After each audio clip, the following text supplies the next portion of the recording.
Welcome to the deep dive. Today we're tackling a really fundamental mystery in virology that has honestly puzzled scientists for decades. hmm So picture this. You have a virus, let's say SARS-CoV-2, and you put it on a perfectly uniform sheet of lung cells in a lab dish. A controlled environment, yeah. Totally controlled. Every single cell has the front door the virus needs, that ACE2 receptor, and yet only a tiny fraction, maybe 1 or 2%, actually get infected. Why? It's the central paradox, isn't it? It Yeah. just goes to show that having the receptor, the keyhole, it's just not enough. If every door is unlocked, why does the virus only walk through a select few? Exactly. What is that secret ingredient, that hidden difference between the cell that gets infected and its next door neighbor that just shrugs it off? And our mission today is to dig into some really ingenious research that finally starts to give us an answer. Yeah. And it suggests susceptibility isn't just about what a cell has, but the intrinsic sort of pre-programmed state it's in. A kind of cellular fingerprint that marks a cell as vulnerable. Precisely. The real challenge in figuring this out has always been about timing. Viruses are incredibly fast. Right. Once they're inside, they take over. Yeah. They shut down the cell's own machinery, its own messaging system, sometimes within 24 hours. So if you look at a cell after it's infected. The evidence is gone. The crime scene has been completely wiped clean. Exactly. You can't tell what made it vulnerable in the first place. The key innovation here was finding a way to identify the cells that were destined to be infected, but to do it before they ever saw the virus. Okay, so this is the cellular time travel you were telling me about. This is the time travel. It's a methodology called rewind, or retrospective single-cell clone tracing. Let's unpack that. Well, first, the whole thing rests on one critical assumption they had to prove. And that is that a cell's tendency to get infected is, 1, intrinsic to its programming, and 2, heritable. Heritable. So if a parent cell is a target, its kids are likely targets too. That's the idea. And they validated it.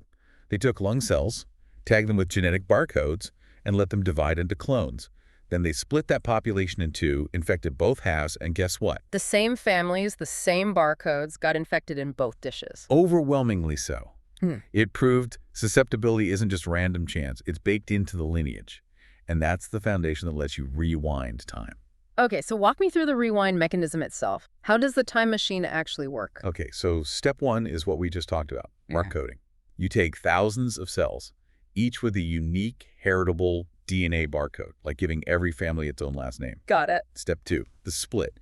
You take that whole population of cells and you divide it into two identical groups, Group A and Group B, the twins. Right. Group A, you could call it the snapshot group. You harvest it immediately and analyze it with single-cell RNA sequencing. This gives you a complete picture, a perfect baseline of what every single cell looked like before infection, all tied to its barcode. So Group A is the before picture. It's Yeah. the historical record. It's the historical record, exactly. Yeah. Now, step 3 is the experiment itself. You take the sister culture, Group B, and you infect it with the virus. Okay. After about 24 to 48 hours, you have to figure out which cells actually got infected. For this, they use a really cool technique with a probe that literally glows when it detects viral RNA inside a cell. A tiny little glow stick that signals a viral takeover. Yep. And using that fluorescent signal, they can physically sort the glowing infected cells from the dark, uninfected ones. And that's the FACS I've heard about, fluorescence-activated cell sorting. That's it. So you physically collect a pure population of the cells that lost the fight. And now for the final step, the magic trick. The matching. You take the barcodes from those infected cells in Group B, and you go back to your historical record from Group A. You find their identical twins and say, this is what you look like, what genes you were expressing right before your sibling got infected. You've found the fingerprint of the doomed cell. You've completely bypassed the problem of the virus wiping the crime scene. So what did they find? What was the fingerprint? Well, after matching the barcodes, two main groups of cells stood out as being primed for infection. First, there were some fast-cycling cells, cells in the middle of dividing. Okay, that makes some sense. But the really strong, consistent signal, the one that stuck around even at 48 hours, was a cluster of cells defined by something called retinoic acid signaling. And the star player, the main gene marker for this vulnerable state, was a gene called TIG1. TIG1, so that's the key. The TIG1 high state is the vulnerability signature. It seems to be. And just as interesting, they saw which cells were resistant. A cluster involved in innate immunity, the JAK-STAT pathway, was highly depleted. Those cells had their shields up before the battle even started. Okay, let's just pause here for a second, about 5 minutes in, and do a quick recap. Good idea. So first, we've learned that viral susceptibility isn't random. It's intrinsic and heritable. Right. And second, this brilliant rewind methodology lets us travel back in time to see what a cell looked like before infection using those barcoded twins. And that led to the key discovery: a specific vulnerable state in lung cells, which is marked by high expression of the gene TIG1. Perfect. So now let's bring back the ACE2 receptor, because this is where the paradox gets really interesting. We know ACE2 is the main door for SARS-CoV-2. Why isn't it the whole story? Well, when they looked at the ACE2 protein, the actual physical doorknob the virus grabs, they saw about 9% of the cells had high levels of it. 9%. That Yeah. sounds like a pretty big target population. It does, right. But remember, only 1.5% of the total cells actually got infected. So right away, that tells you most of the cells with an open door still managed to keep the virus out. ACE2 is necessary, but it is not sufficient. So where does TIG1 fit in? This is the aha moment. They found that ACE2 protein and TIG1 expression were incredibly strongly correlated, an odds ratio of over 33, which is just huge. Wow. But, and this is the crucial part, the TIG1 high cells were only a subset of the ACE2 high cells, only about 28% of them. So let me get this straight. The virus isn't just looking for any cell with a lot of ACE2 receptors. It's looking for the small fraction of those cells that are ACE2 high and TIG1 high. That is the prime real estate for the virus. It's not just an open door. It's an open door with the lights on, the furniture arranged just right, and a welcome mat out. That TIG1 high internal state is what makes the cell a perfect host. And they proved this functionally, right? They didn't just rely on the correlation. Oh yeah, this was the clincher. Yeah. They treated the cells with a drug that they know induces TIG1. And as TIG1 expression went up, the viral infection rate went up in almost perfect lockstep. The correlation was nearly 1-to-1. That's definitive. So the next logical question is, what are TIG1 and these other factors actually doing? How do they help the virus? Right. To figure that out, they turned to CRISPR gene editing. They started knocking out genes that TIG1 high signature TIG1 itself, another one called AXL, and a few others. And they needed a clever way to see if these genes were specifically helping the virus get in the door. Exactly. So they used this really elegant decoy key system. They took a harmless virus, VSV, and made two versions. One used its normal key to get into cells. The other version they engineered to use the SARS-CoV-2 key, the spike protein. So if you knock out TIG1, and the cell can still be infected by the normal virus, but not the one with the spike protein key. It tells you that TIG1 is specifically required for spike-mediated entry. And that's exactly what they saw. Knocking out TIG1, AXL, and another factor called MUC20 all blocked entry for the virus using the spike protein, but not the other one. Okay, but some other genes they tested had a different effect, right? They did. CACM1 and CTSS, for example. Knocking them out reduced SARS-CoV-2 infection, but it didn't affect the decoy with the spike protein. So that suggests they're helping the virus through some other pathway, a backdoor maybe. It does. It shows how complex this is. But here's the biggest reveal, and we're about at the 10-minute mark. It's not just about helping the virus get in. It's about whether these genes control the creation of susceptible cells in the first place. Are they just machinery, or are they the factory foreman? That's the question. To answer it, they used a computational technique called pseudotime analysis. It's an algorithm that basically looks at all the cells and lines them up in order from one state to another, creating a sort of developmental movie. So you can watch a cell's journey to becoming vulnerable. You can infer its journey, yes. And the analysis showed this clear path where cells went from dividing to becoming part of that TIG1 high prime state.